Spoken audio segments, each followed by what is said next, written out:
Hi guys, welcome back to the channel, and today is my Super Bowl review. I hope you enjoyed the game just as much as I did. If you enjoyed the video, make sure to like, subscribe, hit the notifications bell and drop a comment. Let me know what you thought about the video, about the Super Bowl. I love interacting with you guys. Let's get into it.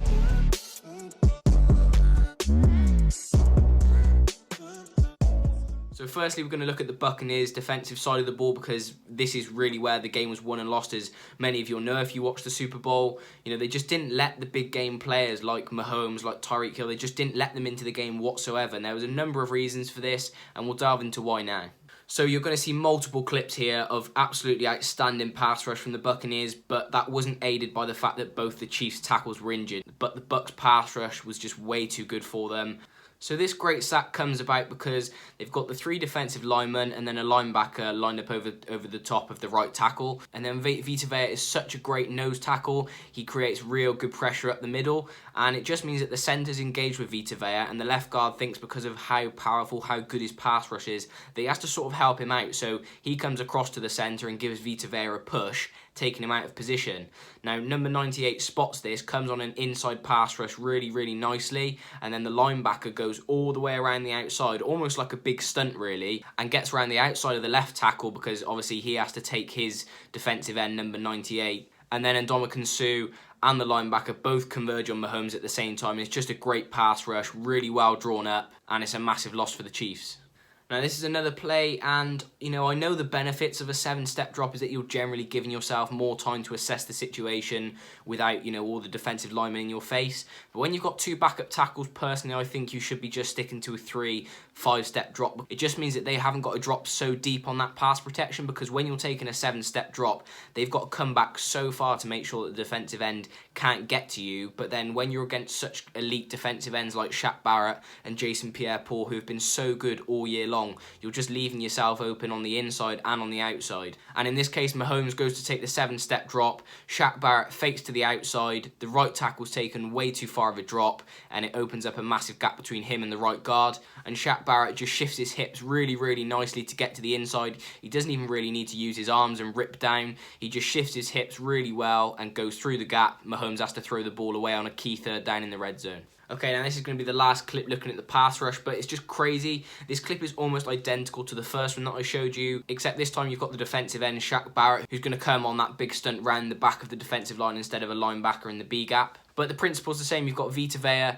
the one-tech defensive tackle. He's going to come right at the center. The left guard's going to try and help him out and shove Vita. Jason Pierre-Paul intentionally comes to the inside of the defensive line to bring that left tackle with him, opening up a massive pass rush lane for Shaq Barrett to come around the outside. You've got 4 really good pass rushers there. So Shaq Barrett comes around on that looping stunt. He forces Mahomes to turn back the other way and try and force something downfield, but the coverage is too tight and it's another big incompletion. So just the last couple of points before I move on to another aspect. I just think that the Bucs linebackers are so good. They're so talented. I've spoken in multiple videos about how talented they are, but, you know, they really showed out in the Super Bowl, and especially when it came to defending the run and just covering so much of the field, they were absolutely everywhere. And this play is no different. So all this is from the Chiefs is a speed option to the left-hand side. And if Mahomes, you know, didn't have problems with his toe and all this sort of stuff, I think normally you'd probably see Mahomes take that another 5-6 yards before even looking to pitch that ball. But, you know, it's such a big game, they can't afford for him to be going down. Andy Reid's probably told him before this game, if we're running any sort of speed option, you've got to get that ball out. You know, we don't want you taking any hits. So he gives the ball early. But see how Devin gets across there so quickly. He rushes across there, but then the ability to slam on the brakes and not let the running back, you know, juke you back to the inside is really good, and he breaks him down for the tackle. This clip is arguably more impressive for me. So here, pre-snap, the Bucs are sort of giving like a cover 3 look. You've got that one high safety and the other one lurking a bit low, and then they rotate into a cover 2 pre-snap, and it's cover 2 man.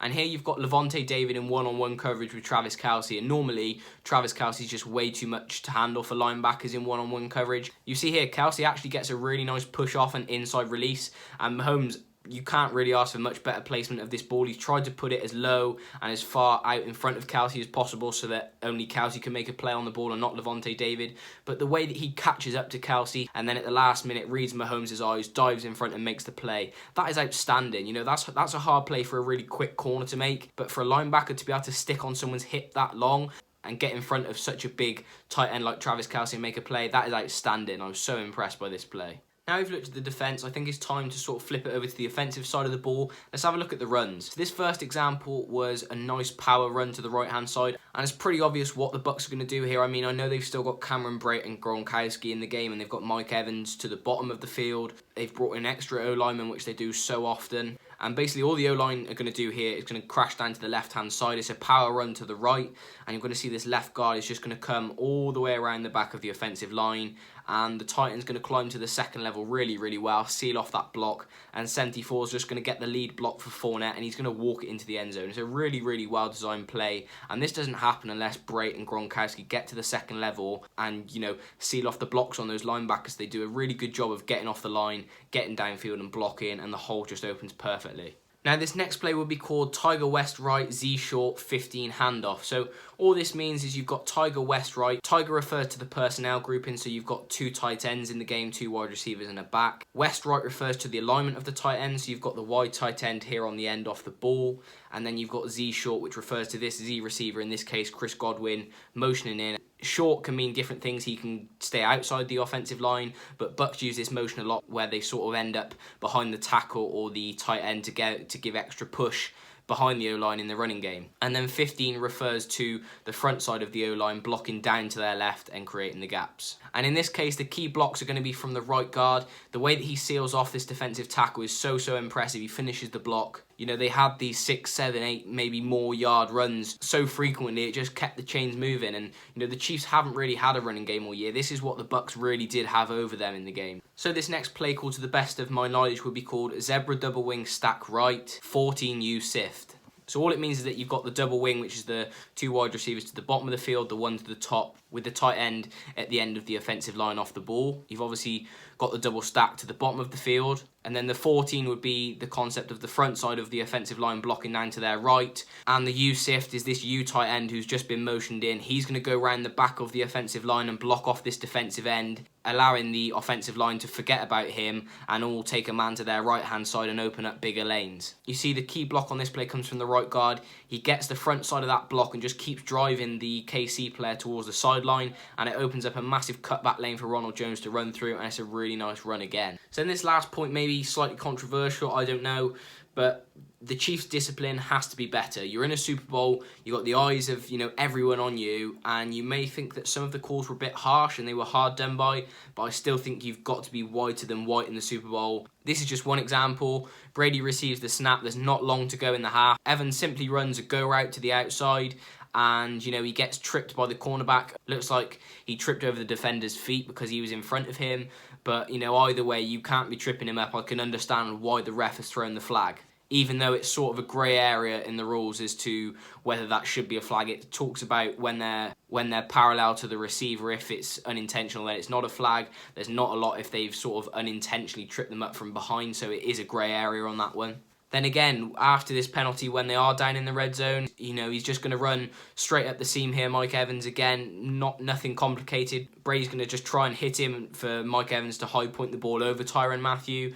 And again, you know, he's just used too much hands. I understand they say that the ball has to be catchable, but I've seen him reach up and catch some really high balls. You know, we're talking crossbar level. So personally, I think this could have been catchable for Mike Evans, but tyrann Mathieu has to know better here, not to be grabbing at Mike Evans' jersey and using his hands so much. And it puts the Bucs right down at the 1 yard line for them to run a play.